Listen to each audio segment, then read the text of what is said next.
Best tips for using Obsidian to manage your tasks. With these tips, you can manage your tasks inside Obsidian in a simple and realistic way. And they focus on habits and workflows that actually work in daily life and not complicate any of your setups. Keep your tasks where the work happens. So, what you want to do, according to this tip, is you don't want to keep tasks in a separate or disconnected to do list. So, for example, I might have a separate list over here, and then it's going to have a whole list. And you don't want to keep it separate from your notes. Inside the notes, you want to have, so for example, I have my meeting note here. This is the meeting note. These are tasks related to that, and they are right here inside that note and not somewhere separate.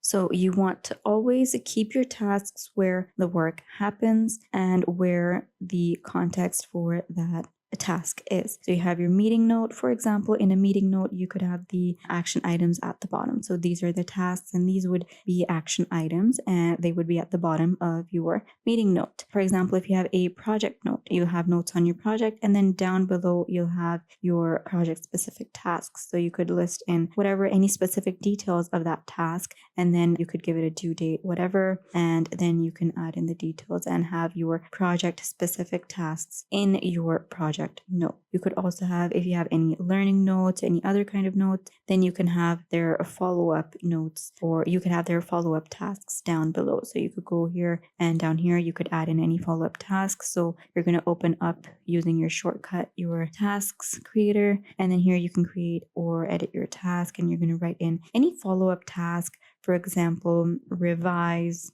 the notes tomorrow. So you've gone over your notes and you have decided, you've learned them, you revised them. Now you've gone over your notes and you have memorized them. So then you want to remember to revise them tomorrow to make sure that you would learn it better and really commit it to memory. So you can give it a date and keep your note there. So you can create any follow-up notes for a note that you have, and you're not going to keep them in a separate long list. You're going to keep them right there, right below the note. This way, your task will always have context and you will remember why that task exists. The next tip is to plan your day using daily notes. So you want to use the daily notes. You go up here, click on daily note, and then you can open up your daily note. Now in my daily note, I've already written down a few things. So what you want to do is you're going to open your daily note. You're going to add a today's focus section. So you're going to type in today's focus, and then you're going to note down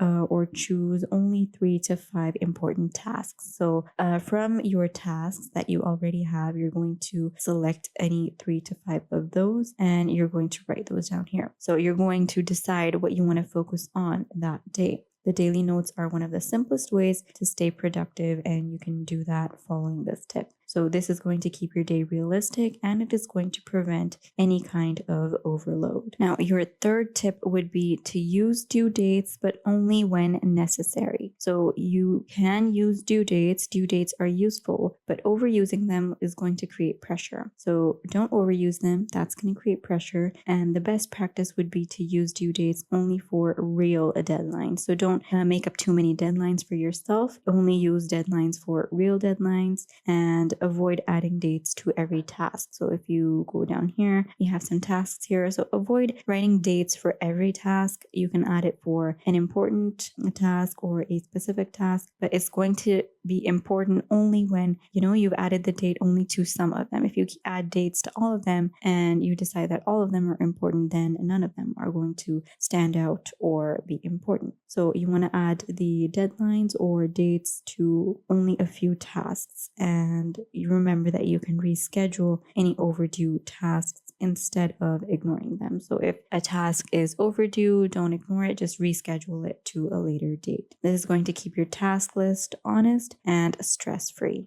The fourth tip would be to break your tasks into clear and actionable steps. Now, vague tasks cause procrastination. So you want to avoid writing down any tasks like work on project or just study or fix website.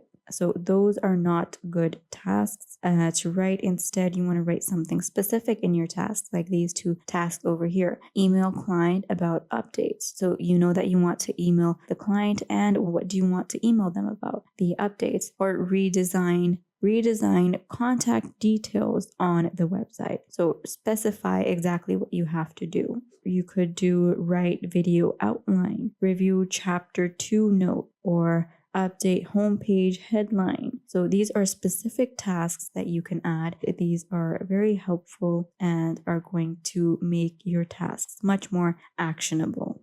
Now, the fifth tip is to do a simple weekly task review. So once a week, review your daily notes. So for example, this week has ended. I'm going to go up here and I'm going to review all of my daily notes. Check off completed tasks, move unfinished tasks forward, and delete tasks that no longer matter. So you're going to you're going to go view these tasks. If these tasks are complete, then I'm just going to check them off because this was a completed task. Now, if I have an unfinished task, I'm going to remove this and I'm going to move it to a further date, or I'm going to move it forward.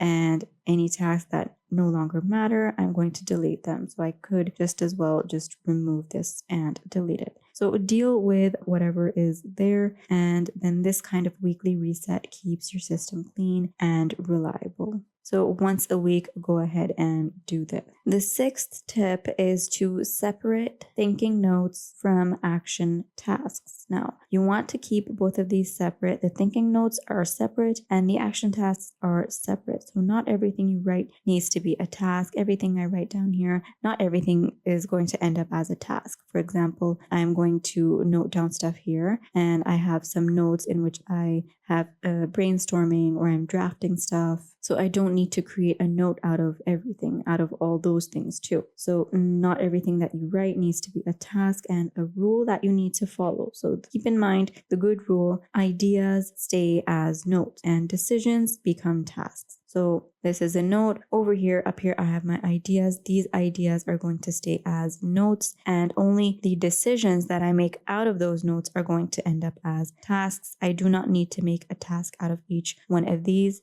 I only need the actions to become the tasks. Thoughts, don't force them into check boxes. So you can think of it as that too. The thoughts that you have, any thoughts that you note down, don't force them to transform them into check boxes or into tasks. This is going to prevent any kind of clutter, and it is going to keep your task list focused on action. Just remember that the tasks that you create need to be action related, they need to be actionable, and that is it. Don't add in other things to the tasks. And a tip number 7 is to keep your task system simple on purpose. So one of Obsidian's biggest strengths is a flexibility, but you don't want to overdo it. You don't want to go and ruin this strength and make it into something that is going to cause problems. So you don't want to overdo it. Use the strength as a strength. Avoid too many folders. So when we go here, we create folders. I tend to create folders and subfolders, and those are necessary, but don't overdo it. Don't go ahead making too many folders. Don't enter in too many tags. So the tags that we add here, don't add too many tags. That is really going to overdo and it is going to be unnecessary. So add tags, but sparingly where necessary, where needed, and don't over organize your tasks too, because they're there for a while. You need to complete those tasks and then you need to remove them. So don't overcomplicate and over organize them, because that's going to waste your time. A simple system that you actually use beats a perfect system that you avoid. Remember that. You want to have a simple system and use it instead of having a complicated system which you don't use, and you only make that system and you don't use it. You spend all your energy in making it up and developing that system and not actually benefiting from it. So be mindful of that. So keep your tasks where the work happens. Plan your day using daily notes. Use due dates sparingly. Write clear, actionable tasks. Review tasks weekly. Separate thinking from action, and keep the system intentionally simple. If you follow these steps, Obsidian becomes a powerful and calm task manager instead of a complicated tool.